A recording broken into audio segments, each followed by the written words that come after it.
Bonsoir Dominique de Villepin, merci d'être avec nous. Bonsoir. Ancien Premier ministre, ancien ministre des Affaires étrangères, je le disais, votre parole est attendue. Première question toute simple, Michel Barnier a été nommé à Matignon, est-ce que vous lui avez envoyé un mot d'encouragement ? Alors je ne l'ai pas fait pour une raison particulière, c'est que je ne le fais plus jamais, pour personne. Pourquoi ? Parce que d'abord je suis quelqu'un de solidement indépendant. Dans ces moments-là, on dit des choses qu'on ne pense pas, et je tiens à garder une parole libre. Mais ceci dit, j'en profite parce que ça a beaucoup plus de portée que ce que je pourrais dire sur un petit mot souvent hypocrite. Je pense que c'est un homme de qualité. Et je n'inclus là-dedans aucun élément personnel. C'est un homme de qualité, c'est un homme de compétence, il a une expérience locale et une expérience nationale, et il a aussi l'expérience de la négociation. Alors, il y a quelque chose qui me frappe. Pardon de vous interrompre. Vous-même, à Matignon, en 2005, alors qu'il était ministre des Affaires étrangères, partie importante du gouvernement, il n'a plus été ministre. Il n'a plus été ministre, absolument. Mais je l'avais solidement encouragé quand il a voulu devenir commissaire européen précédemment et ministre des Affaires étrangères. Donc, vous voyez, il n'y a aucun élément personnel dans tout cela. Il y a des équilibres politiques, il y a un président de la République, Jacques Chirac, donc il y a beaucoup d'autres éléments. Mais ce qui me paraît important, c'est qu'il dessine aujourd'hui, et ce qui montre qu'il n'est pas sans habileté, il dessine aujourd'hui en creux une sorte de portrait chinois qui est exactement le double inversé du président de la République. Et ça, c'est assez habile. Un homme qui écoute, un homme qui dialogue, un homme qui sait faire des compromis, un homme qui a du respect pour chacun des citoyens. Donc, il apporte un équilibre, ce qui a toujours été mon souhait, apporter un équilibre à nos institutions. Si Matignon est dirigé par un collaborateur du président de la République, il n'enrichit pas la vie politique. Il est, en quelque sorte, la voix que rapporterait un écho.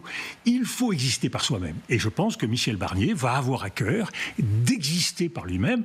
Alors, il arrive dans des circonstances difficiles. Et si vous le permettez, il y a, à mon sens, 3 qualificatifs qui peuvent caractériser aujourd'hui la situation que nous vivons. Et je dis ça parce que il faut en permanence avoir ce paysage dans la tête. Premièrement, nous sommes dans une situation bloquée. Les Français l'ont compris, ils ont voté aux législatives pour 3 grands blocs qui n'ont pas de souhait particulier pour travailler ensemble. Donc une situation qui ne permet pas d'avoir une majorité absolue. Durablement, vous voulez dire ? Durablement. Deuxièmement, nous sommes devant une situation politique qui est faussée. Et ça, c'est très important. Parce que ça va jouer un rôle dans la suite de l'histoire. Pourquoi faussée ? Parce que le président de la République avait un choix à faire. Soit il fait selon les règles, la tradition, avec la méthode qui est la plus facile et la plus habituelle, il choisit la force qui est arrivée en tête. Et en l'occurrence, la force qui est arrivée en tête, c'était le nouveau Front républicain, le nouveau Front populaire, qui s'est choisi comme chef Lucie Castet. Il a considéré que ce n'était pas le choix à faire. Donc il n'a pas pris acte, alors que ça aurait été manifestement la solution la plus simple, la plus comprise par les Français. Il a choisi de négocier lui-même.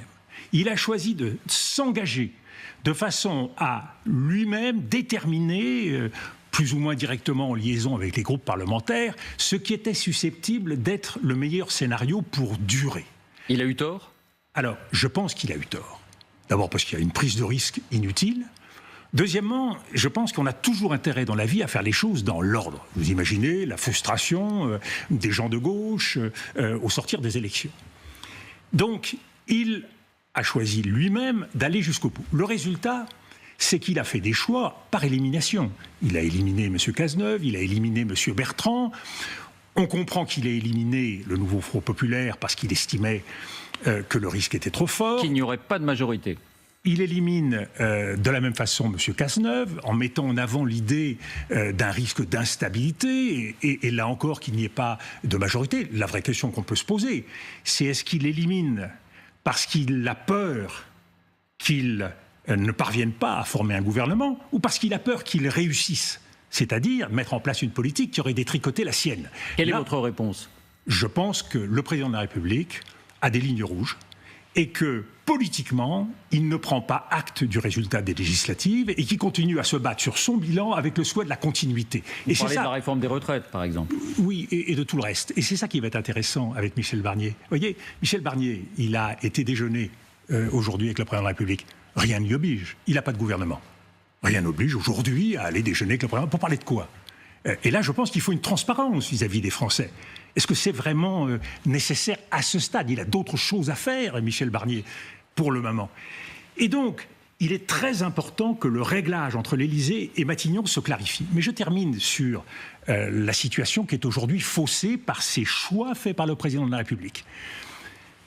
Le résultat, c'est que Michel Barnier est appelé et que nous sommes aujourd'hui dans une situation inouïe sur le plan de la démocratie. Pourquoi ? Voilà Michel Barnier, issu d'un parti, les Républicains, qui a fait 5,4% au premier tour des législatives, qui a 47 députés, qui est soutenu, avec des conditions, par le parti présidentiel. Parti présidentiel qui a été rejeté et battu par les Français. Et il est soutenu, là encore avec beaucoup de bémols et sous surveillance, du Rassemblement national, qui a été rejeté par les 2/3 des Français au second tour des législatives, même si cela a été la première force au premier tour. Donc vous voyez que nous sommes dans une situation qui est quand même un peu curieuse. On pourrait vous objecter que LR plus le bloc central, ça représente le groupe le plus important. Plus important que le RN, plus important que les nouveaux fronts populaires. Oui, mais vous additionnez des torchons et des serviettes. Il n'est pas du tout évident, et j'ai écouté un certain nombre de fois M. Wauquiez, je connais les 15 points qu'il a mis en avant pour un programme de gouvernement. Je n'y retrouve pas les lignes défendues par le parti présidentiel. Donc, vous êtes dans une situation qui constitue un point de départ difficile pour Michel Barnier. Il a des atouts personnels, mais il a 2 défis. Renforcer sa crédibilité et sa légitimité, alors qu'il a été nommé par le président et qu'il n'a pas de majorité au Parlement. Le président, lui, il reste élu par l'ensemble du peuple. Et donc il doit affirmer une autorité et une légitimité, et il ne peut le faire qu'en étant un homme d'indépendance, de compétence, et ça va se jouer dès la formation du gouvernement. C'est pour ça que cette étape, elle est essentielle. Si vous avez dans ce gouvernement 2, 3, 4, 5 membres de l'ancien gouvernement, le risque, c'est d'avoir un gouvernement qui sera placé sous le sceau de la connivence. C'est pas un atout pour un Premier ministre qui arrive dans ces circonstances et qui doit être totalement indépendant. Donc si vous aviez un conseil à lui donner là-dessus, prends des nouveaux ministres, essaye d'être le plus large possible. Si j'ai un conseil à donner, qui n'engage que moi, il y a une exigence de clarification. La première exigence de clarification, elle concerne effectivement la présidence de la République. On voit que la présidence de la République est en train de rechercher la bonne sémantique pour qualifier le jeu avec Matignon. On parle de coexistence exigeante. La suspicion sera toujours très forte. Moi, je crois qu'il faut une cohabitation, quel que soit, une fois de plus, le choix du Premier ministre, en l'occurrence Michel Barnier, il faut une cohabitation ferme. Pourquoi ? Parce que les Français veulent une alternative politique à la politique qui a été conduite par Emmanuel Macron. Et si d'une façon déguisée, ceux qui ont gouverné reviennent par la fenêtre, je crois qu'alors le malentendu risque d'être extrêmement fort. Ça, c'est une première exigence, qui est l'exigence de clarification vis-à-vis de l'Élysée. Il y a une deuxième clarification qui est essentielle, c'est l'enjeu budgétaire. Et là, le 1er octobre, normalement, avec quelques jours de retard sans doute, va se poser la question de la définition de ce budget. Ce budget, on l'entend bien, il est comme en quelque sorte prédéfini par l'orthodoxie financière. Il y a extrêmement peu de marge de manœuvre et il y a 110 milliards à trouver dans les 3 prochaines années si on veut être dans les clous des règles budgétaires européennes. C'est-à-dire que c'est extrêmement difficile à satisfaire. Ma conviction, c'est que il y a la possibilité de trouver des chemins sur l'ensemble des sujets qui concernent directement Michel Barnier. C'est vrai sur le budget, c'est vrai sur l'immigration, c'est vrai sur la sécurité. À condition, à chaque fois, d'essayer de marier le sérieux dont il doit faire preuve, il a besoin d'être crédible vis-à-vis des Français, vis-à-vis des marchés, et en même temps de répondre à l'insatisfaction qui s'est exprimée dans le pays, et ça commence par un choc de confiance indispensable en matière de justice.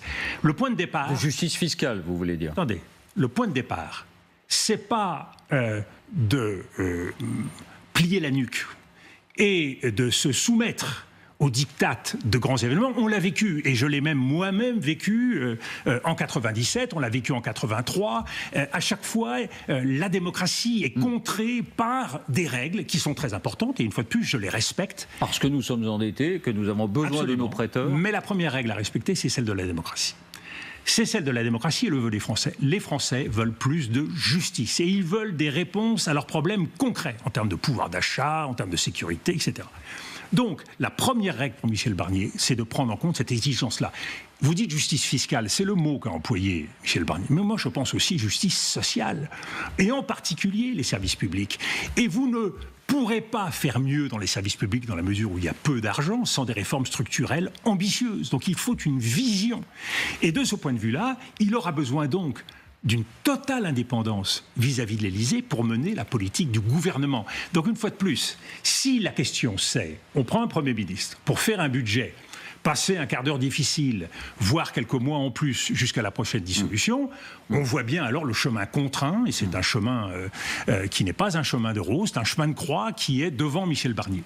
Moi, je pense que Michel Barnier a la capacité de faire mieux, c'est-à-dire de faire de la politique. Ça, et faire de la politique, c'est s'affirmer par rapport au président de la République pour défendre une stratégie, une vision qui commence par le respect des Français. Et ça, je crois que c'est le mandat, s'il y en a un, qui a été donné par l'élection législative. Ne l'oublions pas, on dit la France est à droite. Non, je pense que la France... La France n'est pas à droite ? La France est en colère, et la France a voté pour le Front républicain. Et donc là, aujourd'hui, elle est prise à contre-pied par les choix qui sont faits, puisqu'elle se retrouve avec un gouvernement dont il apparaît que peu ou prou, il sera sous la dépendance ou sous l'influence et du président de la République et du Rassemblement national. Je pense que Michel Barnier a besoin de se dégager de ce baiser mortel, ou de ces baisers mortels, qui risquent de l'étouffer. Si on en est là aujourd'hui, par rapport au Front républicain, qui effectivement a donné les résultats qu'on sait au second tour, est-ce que ça n'est pas parce que le nouveau Front populaire, d'une certaine manière, a été jusqu'au boutiste, le programme, rien que le programme, un Premier ministre social-démocrate, mais qui n'est pas du NFP, pas question. Alors, Monsieur Pujadas, là, vous faites ce qu'a fait Monsieur Macron. Voilà, c'était le raisonnement d'Emmanuel Macron. Vous faites des suppositions. Qui vous dit que le nouveau Front populaire, arrivant ou pressenti à travers Madame Castex comme chef de gouvernement, ne se serait pas employé à chercher à trouver des soutiens ailleurs sur l'échiquier politique que strictement à gauche? Qui vous le dit? Disons qu'il n'en avait pas manifesté l'intention. Qui vous dit que M. Barnier parviendra à trouver des soutiens à gauche? Il y a des personnalités qui peuvent s'apparenter, qui peuvent apporter une compétence et qui peuvent venir de différents domaines de la vie politique. Il aurait fallu essayer, c'est ce que vous dites. Que le président de la République a eu tort de préjugés. Et il l'a fait pour une raison extrêmement simple. C'est qu'il ne veut pas remettre en cause son bilan, ni même la politique qu'il a menée. Et c'est là, j'allais dire, ce qu'il faut scruter jour après jour. Est-ce que M. Macron va faire de la politique ou simplement s'asseoir sur les dossiers de façon à ce que rien ne bouge et qu'on ne détricote pas son bilan? Est-ce que Michel Barnier aura la capacité d'inventer des marges de manœuvre, de construire des majorités pour affirmer une existence politique, une légitimité politique et une alternative?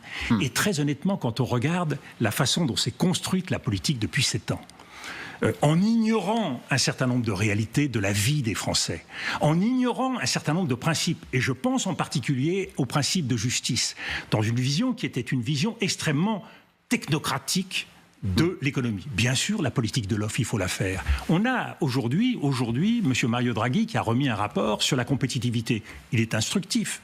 Il souligne la perte de compétitivité européenne, c'est vrai aussi de la France, et il souligne le fait que nous sommes en train de nous faire écharper par les États-Unis et par la Chine. Donc il y a des grands défis à relever. Mais il faut le faire dans l'ordre, selon des principes, et en faisant de la politique, et c'est-à-dire pas dans l'entre-soi, pas sur un coin de table avec des chiffres, mais en regardant les Français dans les yeux et en leur expliquant ce qui se passe. Il faut, dans cette période, c'est pour ça que je suis un peu gêné par le déjeuner d'aujourd'hui, il faut de la transparence. Bon, moi, je veux savoir ce qui se passe, ce qui se dit, je veux comprendre et je veux, dans la situation extrêmement grave de notre pays, que nous soyons capables d'un exercice démocratique. Et je vais vous dire, Monsieur Poujadas, c'est la chance de Michel Barnier de donner une leçon d'exemplarité, de démocratie.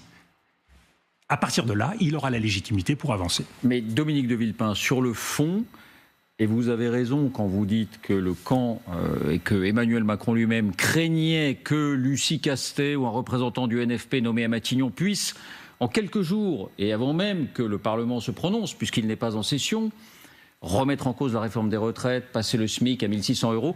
Est-ce que là-dessus, vous considérez ces deux sujets, par exemple, comme étant les règles intangibles du macronisme et simplement ses intérêts parce que son bilan, ou l'homme de gouvernement que vous êtes dit ça aurait été grave si ça s'était produit? Non, mais M. Poujadas, moi, j'ai un petit peu de mémoire. Sous la 4e République, on pressentait un Premier ministre. Il faisait un tour de piste, non pas à l'Élysée, mais au Parlement.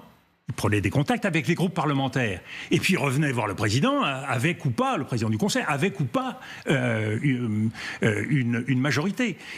Là, avant même de pouvoir gouverner et de prendre des décisions, vous mais voulez oui, dire. Et donc il n'y aurait pas eu de décret, il n'y aurait eu rien du tout. Mais il y aurait eu à un moment donné un exercice qui aurait été fait, qui aurait permis de crédibiliser une décision assise, rationnelle et démocratique. Là, on n'a pas été au bout.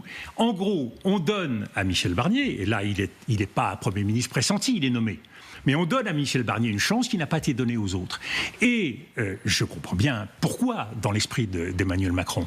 Mais selon la règle de fonctionnement des institutions, en prenant en compte la stabilité institutionnelle, on aurait pu pressentir Mme Castet, M. Cazeneuve ou tout autre, en leur disant, voilà... travaillez. Travaillez et dites-moi si vous êtes capable de former un gouvernement. Donc, je crois que tous les arguments qui sont aujourd'hui mis en avant relèvent largement de la mauvaise foi ou du refus de dire les choses en face. Il y a trop de non-dits dans la politique française, trop d'affaires de spécialistes. Les choses sont beaucoup plus simples et doivent être beaucoup plus simples parce que la démocratie, c'est que chacun comprenne ce qui se passe. On dit aujourd'hui, ce gouvernement est de fait dans la main du Rassemblement national. Parce que demain, si le RN vote la censure, comme le NFP est prêt à voter la censure, il y aura une majorité des contraires pour voter la censure. Est-ce que cette situation vous alarme, cette idée que le gouvernement est de fait dans la main du RN? Alors, ou c'est l'arithmétique électorale, c'est cette assemblée, c'est celle qu'ont voulu les Français. Il y a une situation électorale. Le gouvernement ne peut pas tomber à la seule demande du Rassemblement national. Il faut que le Rassemblement national s'allie avec d'autres, sans quoi vous n'avez pas la majorité. Aujourd'hui, le scepticisme qui peut exister vis-à-vis d'un gouvernement, comme de tout gouvernement, il vient de partout. Il y a une position très ferme de la gauche, mais je vois le bloc central, il n'y a pas d'enthousiasme pour quiconque. Non, mais on les voit mal voter la censure dans l'immédiat. Comme vous dites, et ça c'est ça qui est important, M. Poujadas, on les voit mal. À la fin des fins, on a bien compris que le jeu qui est en train de s'opérer devant nous, il a pour but les présidentielles. Et donc, chacun des mouvements politiques, il est comptable de ce que vont penser les Français. C'est les Français, pour une fois, qui sont les juges et les arbitres. C'est eux qui vont dire « Ah, le nouveau Front populaire, là, il n'aurait pas dû ne pas donner sa chance sur telle mesure, parce que moi, j'aurais été content que sur les retraites, eh bien, il y ait un certain nombre de changements qui soient effectués. » Et c'est là où Michel Barnier doit, de façon non technocratique, sur tous ces sujets, à commencer par les retraites, trouver le bon point d'équilibre. Est-ce que le bon point d'équilibre, c'est simplement d'ouvrir 2-3 négociations marginales qui, certes, apporteront quelque chose ? Ou est-ce que c'est peut-être d'ouvrir la voie à une négociation beaucoup plus importante sur les retraites, mais tout en posant comme condition qu'on ne suspend rien tant qu'on n'a pas un projet totalement pertinent qui est voté et qui se substitue à l'autre. On peut poser un certain nombre de règles. Ça, les Français le comprendraient. Qu'on ne veuille pas prendre le risque d'ouvrir le vide et de se placer dans une situation où alors les marchés feraient le procès de la France dans cet intervalle. Donc je crois qu'il y a des solutions. Oui, c'est ça. Mais ce que je retiens... À condition d'avoir de l'imagination. Et c'est ça qui fait le plus défaut à la politique française. C'est qu'on s'enferme dans des idéologies, dans des visions toutes faites, et qu'on ne voit pas qu'il y a des marges de manœuvre. Il y a beaucoup plus de marges de manœuvre que l'on ne croit, y compris en matière budgétaire, y compris en matière financière. C'est presque un programme de gouvernement que vous proposez, que vous mettez sur la table, et on se demande si quelque chose en vous ne vous démange pas pour aller l'appliquer. C'est tout sauf un programme de gouvernement, c'est l'expérience. Je sais que malheureusement la politique française aujourd'hui dans tous les domaines, la sécurité, l'immigration, les questions financières, se résument à prendre des mesures, à prendre des lois. La politique, c'est pas ça. La politique, c'est pas de prendre des mesures, c'est pas uniquement de prendre des lois, c'est de trouver la façon de réconcilier ce qui peut paraître parfois difficilement conciliable. Et en l'occurrence, en matière budgétaire, il nous faut réconcilier le sérieux avec la nécessité de reconnaître les problèmes des Français et d'y répondre. Donc ça veut dire être capable d'augmenter les impôts au bon endroit. Alors est-ce que ce sont les énergéticiens, le rachat d'actions? Est-ce que c'est les impôts sur la grande fortune? Ça, c'est le choix de Michel Barnier. Mais il y a toute une panoplie et il ne faut pas se contenter de la panoplie que lui présentera Bercy. Le drame, pour Michel Barnier, c'est soit d'être un gouvernement sous l'influence de l'Élysée, soit sous l'influence du Rassemblement national, soit sous l'influence des partis. Mais il y a un quatrième risque, c'est d'être sous l'influence de l'administration. La politique, il faut qu'il aille la chercher au fond de ses tripes. Et il a 73 ans d'expérience. C'est dire qu'il a plus de recul que tous ceux qui seront autour de la table. Et là... il aura alors la légitimité qui lui sera conférée non par le président de la République, non par le Parlement, mais par les Français. Les Français se diront, voilà un homme courageux, voilà un homme indépendant, voilà un homme d'expérience. Eh bien, nous ne souhaitons pas que cette expérience soit abrégée. Et quand vous aurez le premier sondage qui sortira et qui dira, les Français souhaitent qu'on donne sa chance à Michel Barnier, eh bien, l'échiquier politique, tout à coup, il verra les choses différemment. Et c'est ça qu'il faut souhaiter. Donner une chance à Michel Barnier, que Michel Barnier la saisisse, et que chacun fasse ce qu'il doit faire. Et je trouve qu'il a parfaitement bien résumé les choses, Michel Barnier, que le président préside, que le gouvernement gouverne, et que chacun fasse ce qu'il a à faire, sans oublier qu'il faut le faire au service des Français. À bien vous écouter, on aurait pu s'attendre à ce que, compte tenu de cette arithmétique de l'Assemblée, vous soyez pessimiste. Vous êtes plutôt optimiste en disant la politique a des pouvoirs sur l'arithmétique. Mais oui, ils peuvent modifier les équilibres. L'arithmétique, c'est pas la politique. Et il faut faire en sorte que cela continue comme ça. Si vous étiez appelé, vous iriez l'aider ? Ah non, ma position elle est extrêmement claire. Je suis ravi d'apporter quelques idées modestes, mais il est en charge, c'est à lui d'assumer la responsabilité. Merci beaucoup, Dominique. Merci à vous.